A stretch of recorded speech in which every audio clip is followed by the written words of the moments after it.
Hello అండి, అందరికీ ఎలా ఉన్నారు? అందరూ బాగున్నారా? మరోసారి అందరికీ కార్తీక పౌర్ణమి శుభాకాంక్షలు. చెప్పాలంటే పౌర్ణమి అంటేనే చంద్రుడికి సంబంధించినది. కార్తీక పౌర్ణమి రోజు ఇంకా ప్రత్యేకంగా పూజలు చేస్తారు.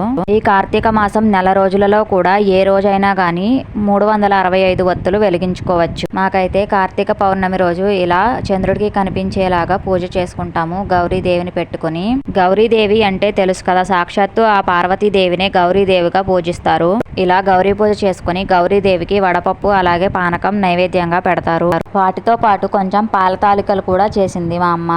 మనం రోజు దేవుడి గదిలో పూజ చేసుకుంటాం కదా, అలాగే ముందు దీపారాధన చేసుకొని ఆ తరువాత బయట చంద్రుడికి కనిపించేలాగా గౌరీ పూజ చేస్తారు. మీకైతే ఏ విధంగా చేస్తారో కామెంట్ చేయండి. లాస్ట్ వీడియోలో చెప్పాను కదా, గుడిలో మాకు చక్రం మీద దీపాలు వెలిగిస్తారని. మేము ఇంట్లోనే చేసుకున్నాము, గుడికి వెళ్ళలేదు. ఆ వీడియో ఎవరైనా చూడకపోతే ఛానల్ నేమ్ కిందే లింక్ ఇస్తాను, చూడండి. వీడియోని కొత్తగా ఎవరైనా చూస్తుంటే ఛానల్ని సబ్స్క్రైబ్ చేసుకోండి, అలాగే వీడియోని లైక్ చేయండి. Thanks for watching.